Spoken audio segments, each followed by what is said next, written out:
Plot Twist TV. The fact that I'm laying right here, right now in my bed is so surreal to me. You know why? Because I survived a kidnap attempt with my friends in Cartagena, Colombia. Excuse my lashes, y'all. I keep crying. Like, this is something that is so traumatizing to me. And I just decided to share my story because I know so many people who travel and you never would think that it would be you. This is going to be a simplified version. I already told the full story on my Instagram, but I just wanted to share it on TikTok as well. So this should just be a shorter version. So me and my friends met up with a mutual friend that just so happened to be in Colombia. We decided to do a party bus tour. Once the party bus was over, they did leave with their private driver because they had a meal to go eat with their private chef. And we was just like, okay, well, we're going to go grab some food because the food at our resort was nasty. So we ended up going to Casa Palenque. Now, this is not like a random area. Tourists go here all the time. When I tell y'all, it's kind of like, I want to say like a Bourbon Street. I don't know if y'all ever been to New Orleans, but it's basically like a strip. Like, it's a lot of people out there that's been there. It's like, it was a public place. So we ate. I had me a little hookah. My phone did get stolen, so I'm going to include as much pictures as I can, but I really don't have anything to show y'all. So once it was time to go, there's taxis, like, all over the place, like, you know, to take you home. If you go to Cartagena, Colombia, do not trust the yellow taxis whatsoever. The first taxi we went to was trying to charge us $50, and we was like, no, we don't want the $50. After that, we went with the second taxi, and it's crazy because he charged us $50 too, but we was just like, at that point, it was like, okay, honestly, if we keep trying, they're all going to charge us $50. We just wanted to get home. Our hotel was about 30 minutes from where we were at in the city. So we was just like, okay, forget it. We're going to go ahead and take it. So we told him where we were going, and he said, okay, he never put in his GPS. We just took that as, this is his city. I know my way around my city without a GPS, so that's why we didn't think anything of it. Come back for part 2. Okay, here's part 2 on surviving my kidnap attempt in Cartagena, Colombia. So people told us that the Ubers was illegal. That is the only reason we were taking taxi. How we knew that Ubers weren't illegal, we would not have took a taxi. We just thought that it made sense to take, you know, what was legal. We weren't trying to get in trouble in a foreign country. So I'm not going to go into deep details as far as the red flags. I'm just going to give y'all all the red flags that we seen, which led up to the event, and then I'm going to tell y'all the event. First red flag, he did not use the GPS. We assumed that he knew where he was going because this was his city. We told him where we needed to go, but we did put in our GPS the hotel resort so that we could track it. We did that anytime we got in a car with anybody because that, I don't know, that's just how I am, even if I take an Uber back home here where I'm from. Number 2, he kept looking back at me. My friend sat in the passenger side. I sat behind her, and my other friend sat in the seat behind him. He kept looking back the whole ride. I didn't know. I'm not going to lie. Colombians, they were flirtatious, very flirtatious. So I didn't know what he was on, but I didn't say anything to him. He did not talk the entire time. Let's start there. He didn't say a word.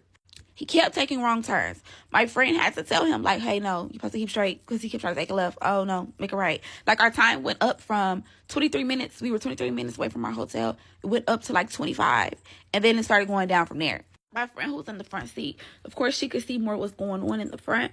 She said that when he was supposed to make a U-turn, which you would have to be in the left-hand lane, he tried to get in the right, and she told him, like, hey, no, you need to get in the left lane. Another thing, anytime you go to foreign countries, when you're in a car with them, they drive hella fast. Like, they have bad road rage. This man was driving slow. It took, like, a 23-minute ride. It took us about 35 minutes to get there. So now to the attempt. We literally were 5 minutes away from our hotel, y'all. This man drove us 30 minutes. We were 5 minutes away from our hotel. Out of nowhere. Mind y'all, this was a stick shift car. I did mention when we first got in the car, I was like, y'all, I wish I knew how to drive a stick shift.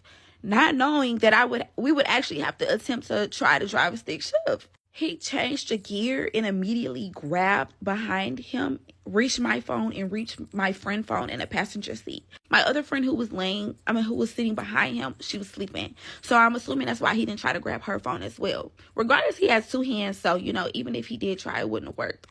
Immediately after, instincts kicked in. I attacked him. She attacked him. Here's part 3, story time of me and my friends surviving a kidnapped attempt in Cartagena, Colombia. So in the process of me attacking him, I'm screaming to my other friend. I'm like, wake up, he's trying to kidnap us. So she starts attacking him too. So it's 3 of us attacking him from different directions. I feel like he did not expect this to happen at all. Like, he did not expect us to put up a fight like that, y'all. We were going in on him. So at this point, he's trapped in the corner, the driver's side of the car. So he jumps out the car. So at this point, since he can't have all 3 of us, he's at least trying to take one of us. So he comes to the back side of the car. He tries to drag my friend out the car. I told them, I said, y'all, we need to stay together. We're either all going to be in this car or we're all going to get out this car. So he keeps trying to drag her out the car. I'm pulling her back in. He tries that for a good 5 minutes. He couldn't get her out. After that, he comes to my side. Y'all, I got the most damage. Like, he kept hitting me the most. I don't know if it's because I was attacking him the most or what, but y'all, he kicked me in my chest. Y'all, he had steel toe boots on. He kicked me and my friend in the chest, actually, but he kicked me in my chest. He dragged me out the car with my wig. My friend pulling me in. She pulled me in, so that pulled him back in. When he got in, he's like hitting me. He's hitting me in my chest, y'all. So at this point, I'm just literally trying anything just to get out of this situation. Y'all, I bit him. Not only did I grab his balls, I twisted them. And I just kept twisting and twisting and twisting. And eventually, he just backed up off of me. So then he tried my last friend. She must have went in on him so bad, y'all. Her nails, her raw meat is showing. I have the picture of that, so I'm going to put that in here. Her raw meat is showing on her nails. Like, y'all. So eventually, he gave up on that and he went back to the front. But once all these attacks did not work, y'all, eventually he tried to get back in the car. My friend is in the front. Oh, when he tried to attack me, my friend's in the front trying to drive the car. We're trying to, get out at least out of the situation. And once he realized that worked, he got back in the car. And we were trying to lock the car. We don't know how to work a foreign car. And I feel so helpless in this situation. And y'all, we are on a pitch black road. No street lights. Nothing. So he was trying to drive again. We started attacking him again. You're not going nowhere with us, sir. So eventually he got back and he drugged me out the car. Y'all, ripped my whole wig off of me. My knee is scraped up. So then my friends hopped out the car. We all hopped out the car. So all of our phones are in the car at this point. We're in a pitch black road. So my friend is still trying to get our phones. And she was hanging on the door as he was driving. He kept trying to brake check. She was trying to get our phones so bad because we did not know where we were going to go. We're in the middle of nowhere in a foreign country. We were terrified after he just took our phones, attacked us. So once that did not work, he ended up driving off. I don't want to make this part too long, so come back to part 4. I'm trying to make that the last part. Part 4 of how me and my friends survived a kidnap attempt in Cartagena, Colombia.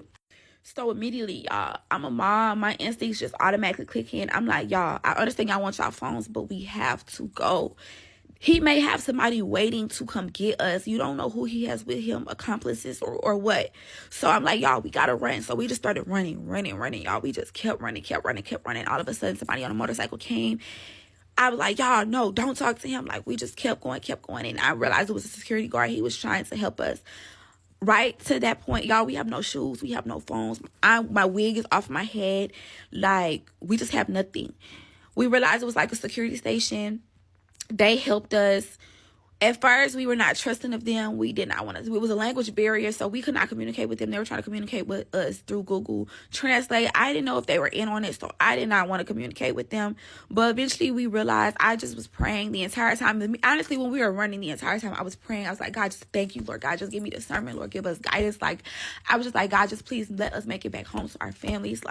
We were all on the same court that if we made it back to that hotel, we were leaving on the first flight out back to Houston. So yeah, eventually, the security people, they got in contact with our hotel and they were able to send a car to come get us. When the car came, it was untagged, y'all. I was not playing with them. He was like, no, y'all, come on, let's get in the car, whatever. And I was like, no, if y'all security guards are not getting in this car with us, we're not going. We will walk back to this hotel because we knew how to get there. It was just a dark pitch black road, nothing but trees, woods, like, we're scared. The security guard was like, yeah, we'll come. He tried to get in the front. I said, no, you're getting in this back seat, mister. Y'all, we made him ride in between us. I made my friend get in the front seat. We had our windows down in the back seat in case we needed to jump out that car, but we made it back to the hotel safe, y'all, immediately. We just, like, broke down. We were hugging each other. Like, we could not sleep. This is just, like, such a traumatizing experience. Everybody keep telling us, like, you know, we need to contact the police, the embassy, and everything. Everybody just, it was a lot. The police came. They eventually went to go check the scene out. And one of my friends, her phone was left inside the car because he did not take her phone. She was sleeping. So we had her updated location. Even still to right now, we can see her updated location because her phone isn't dead.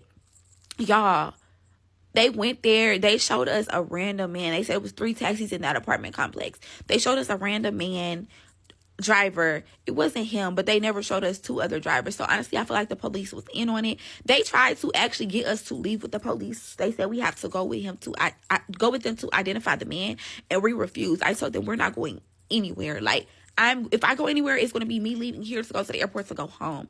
And I'm so glad I didn't, because they could have been in on it. Like, they didn't show us the guy. Y'all showed us one person, but y'all said it was 3 taxis there. Weird. So this is the last part of how me and my friends survived the kidnapping attempt in Cartagena, Colombia. So y'all, honestly, with this situation, when I told the story on Instagram, I thought I was good. I thought I was over it. A couple hours that went by. It was about 12 hours later. I thought it was fine. Mind y'all, we literally had only been to Colombia for 24 hours at this point. We arrived at Colombia at 10:30 p.m. on Monday. This happened Tuesday at 1:38 in the morning. We were literally texting each other in the ride the entire time, which is crazy because we literally had just joked about, like, I told her, I said, he acting weird. If he tries something, we're going to take his car. Not knowing that a minute later, he would snatch our phones and we could have been sex trafficked, y'all. He literally had 3 motorcycles waiting down the road, but because we had passed them up and beat him up to that point, they didn't come to that point because we were so close to where the security was. They did not want us to get caught. I just want to tell anybody who decides to go to Cartagena, Colombia, if you ever decide, get a private driver. Honestly, I wouldn't even trust the street food. Get you a private chef. Like, do not trust the yellow taxis. Do not go anywhere by yourself. Keep the communication with those people to a bare minimum because they scam. Even when we bought stuff off the street, y'all, they kept trying to scam us and overcharge us. This man tried to sell my friend some gas, some Zaza. He wanted $50 for 3.5. For 3.5. Do you think we're agreeing? Mind you, nobody out there was smoking. That was skeptical. He told me, I got that sticky icky. No, you kept your sticky and your icky because nobody wants that. My biggest fear was going out here and getting like a stomach bug. I didn't got kidnapped. That was the least of my worries. Like, this is just such a traumatizing experience. One minute I'm crying, the next minute I'm happy because I'm like, dang, I really made it back home. I just keep thinking about how so many people do not make it back home. And nobody understands how I feel in this situation except my 2 friends who were there with me. It's so many emotions, y'all. I'm paranoid. Like, when I got off the plane, I'm checking over my shoulder. Like, I know I'm going to have to go to therapy for this situation because it's so traumatizing. Like, I'm sorry, y'all. My voice is going in and out because I keep crying. Like, this is just such a devastating experience. And it makes me want to set out on traveling. We literally had another trip booked for May. This literally makes me want to sit out on traveling. We've said forget the trip, forget the money we spent. Y'all, we spent so much money on this trip. It's just not even worth it. Be safe. Watch your surroundings. And if you don't know how to defend yourself, please have self-defense. Because if it wasn't for us self-defending ourselves, that man probably would have been able to get us. He was not expecting that at all. Like, he just kept looking at us like he was in shock. We fought back for our lives. And I will do it again if I have to. If I had a weapon, I would have defended myself if I had to. Please just be cautious, y'all, as a young female, like, anywhere. Because men do not have the same experience in these foreign countries that we have.